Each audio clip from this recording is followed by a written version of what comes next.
आज हम लोग पढ़ेंगे कक्षा 3 हिंदी व्याकरण में पत्र लेखन। तो हमारे जो पत्र होते हैं वो दो प्रकार के होते हैं, जो कि होते हैं औपचारिक पत्र और अनौपचारिक पत्र। तो देखिए, औपचारिक पत्र जिनको कि हम बाहरी पत्र भी कहते हैं, ये वो पत्र मतलब ये वो चिट्ठियां होती हैं जो कि किसी सरकारी कार्यालय में हमें मतलब कोई चिट्ठी देनी है तो लिखेंगे, बैंक में देनी है तो लिखेंगे, मतलब कोई भी हमारा काम से जुड़ा हुआ कोई भी पत्र होता है तो वो हमारे औपचारिक पत्र या फिर बाहरी पत्र कहलाते हैं। तो चलिए पहले हम लोग औपचारिक पत्र कैसे लिखते हैं इसको सीख लेते हैं। तो ये रहा हमारा औपचारिक पत्र और इस पत्र में आप लोग 2 दिन की छुट्टी की मांग कर रहे हो। मतलब ये है कि ये पत्र आप अपने स्कूल में अपने क्लास टीचर को दे रहे हो और उनसे 2 दिन की छुट्टी की मांग कर रहे हो। तो पहली चीज हमेशा ध्यान देना कि जो पत्र होते हैं भले ही औपचारिक हो चाहे अनौपचारिक हो, जैसे भी पत्र हो, उनकी शुरुआत हमेशा बाएं ओर से होती है। मतलब ये है कि जो पत्र हैं ये हमारे बाएं ओर से शुरू किए जाएंगे और इनमें सबसे ऊपर आप लिखोगे अपना पता, मतलब आपके घर का जो भी पता है वो आप सबसे ऊपर लिखोगे। इसके बाद आप लिखोगे कि तारीख, मतलब ये है कि आप जिस तारीख को भी ये पत्र लिख रहे हो वो तारीख आप लिखोगे दिनांक डालकर। और उसके बाद में फिर आपके जो स्कूल का पता है वो लिखोगे। मान लो कि आप ये पत्र स्कूल में ना देकर बैंक में दे रहे होते तो अब आप क्या करते, ऊपर की दो जो चीजें हैं वो ऐसी की ऐसी ही रहेंगी, लेकिन जो आपके स्कूल का पता है उसकी जगह पे बैंक का पता रख देते। फिलहाल हम लोग अभी स्कूल को लिख रहे हैं तो हम यहाँ पे स्कूल का पूरा नाम और उसका थोड़ा बहुत पता डाल देंगे। वैसे पता नहीं डालोगे तब भी कोई दिक्कत नहीं है, नाम डाल दो और जिस शहर में है वो डाल दो, उतना बहुत होगा। और उसके बाद आता है हमारा विषय। अब देखिए, विषय हम कैसे ढूंढें या फिर कैसे लिखें। तो मैंने आपको बताया था शुरुआत में कि ये जो पत्र है ये आप अपने क्लास टीचर के लिए लिख रहे हो और उनसे 2 दिन की छुट्टी की मांग कर रहे हो। तो आपका जो विषय है वो यही होने वाला है कि 2 दिन का अवकाश। तो विषय में आप ये लिख सकते हो कि 2 दिन के अवकाश के लिए पत्र। ठीक है, तो ये हो गया आपका विषय। इसके बाद में आप लिखोगे प्रधान अध्यापक महोदय। प्रधान अध्यापक हम लोग क्लास टीचर को हिंदी में कहते हैं, तो प्रधान अध्यापक महोदय। अब इसके बाद में नीचे आपको आपकी जो भी मांगे हैं, मतलब जो भी आप अपने अध्यापक से कहना चाहते हो वो सब नीचे लिखोगे। एक चीज ध्यान देना कि हम जब नीचे का ये पूरा अपनी मांगे आगे लिखते हैं तो इनको इन सबको हम जितना हो सके उतना इज्जत के साथ में लिखेंगे। ठीक है, तो इसकी शुरुआत करेंगे निम्र निवेदन है कि। अब देखिए, ये जो शब्द होता है निम्र निवेदन, इसका मतलब होता है कि आप किसी से प्रार्थना कर रहे हो, मतलब आप किसी से रिक्वेस्ट कर रहे हो।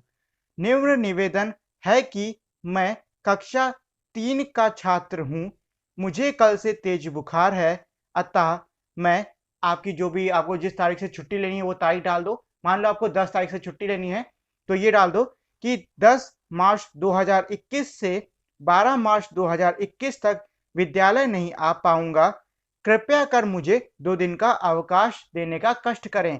तो देखिए, अब हमने क्या लिखा ऊपर कि हमने ये लिखा है कि हमें 2 दिन की छुट्टी चाहिए और हमने काफी इज्जत के साथ में लिखा है। तो इस तरीके से आपको जो ये है आपकी मांगे वो रखनी है।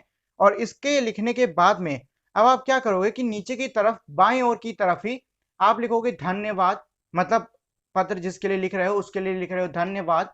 और उसके बाद आप ये लिख सकते हो कि आपका प्रिय छात्र या फिर आपका आज्ञाकारी छात्र, जो चाहे वो लिख लो और फिर आपका नाम आएगा। तो ये था हमारा औपचारिक पत्र का पूरा मेथड, मतलब औपचारिक पत्र कैसे लिखते हैं। अगर आपको ये समझ में नहीं आया है तो वीडियो को थोड़ा आगे ले जाके फिर से देख लो, समझ में आ जाएगा। चलिए अब हम लोग अनौपचारिक पत्र पढ़ लेते हैं। तो जो अनौपचारिक पत्र होते हैं ये हमारे औपचारिक पत्र के उल्टे होते हैं।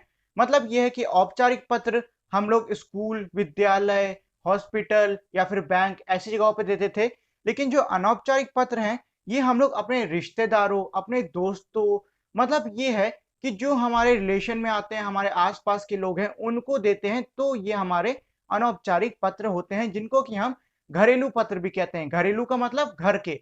तो घर के लोगों को जब हम पत्र लिखते हैं तो वो हमारे घरेलू पत्र कहलाएंगे।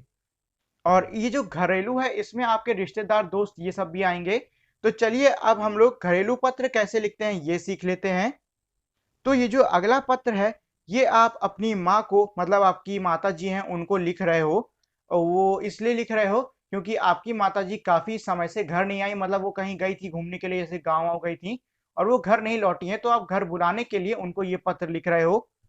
तो इसकी शुरुआत भी हमारी अनौपचारिक पत्र से ही होगी, मतलब जैसे हमारा अनौपचारिक पत्र की शुरुआत होती है, वैसे ही इसकी भी शुरुआत होगी।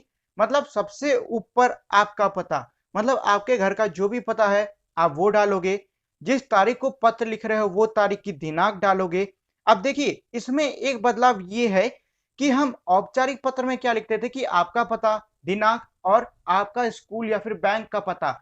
लेकिन अब आप अपने मम्मी जहाँ पे गई हैं उसका पता नहीं लिखोगे, बल्कि उसकी जगह पे लिख सकते हो आप प्रिय माँ या फिर मेरी प्यारी माँ, इस तरीके से आप कुछ भी लिख सकते हो। तो इसमें आपको क्या लिखना है, सबसे पहले अपना पता, फिर दिनांक, उसके बाद में प्रिय माँ, उसके बाद सादर प्रणाम, मतलब इज़्ज़त के साथ में आप प्रणाम लिख कर रहे हो, तो वो आप लिख सकते हो सादर प्रणाम। और उसके बाद में आप पहले देखो आप क्या करोगे कि पहले आप अपनी हाल-चाल बताओगे। मतलब पहले आप अपना सीधी-सी बात है, अपनी मम्मी या किसी से बात कर रहे होते हो तो पहले अपना हाल-चाल बताते हो कि नहीं बताते हो? तो वैसे ही आप पहले अपना हाल-चाल बताओगे कि हम सब कुशल हैं, मतलब मैं और मेरे परिवार में सब लोग, मतलब घर में जितने भी लोग हैं, सब के सब सही हैं।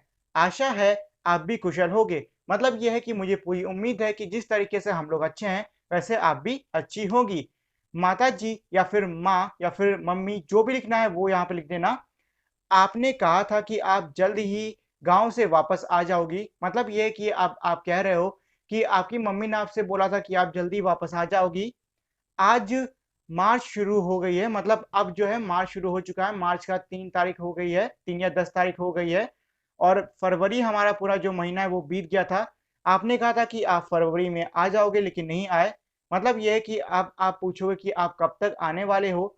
उसके बाद में आप कहोगे कि आपको ये उम्मीद है या फिर आप ये चाहते हो कि आपकी जो मम्मी है, वो जल्द से जल्द घर आ जाएँ और उसके बाद में फिर आप लिख सकते हो कि मम्मी जी को प्रणाम या फिर माता को प्रणाम, मतलब ऐसे ही प्रणाम-वरनाम कह के और फिर आपका बेटा या फिर आपकी बेटी और आपका जो नाम है, आपको वो लिख देना है।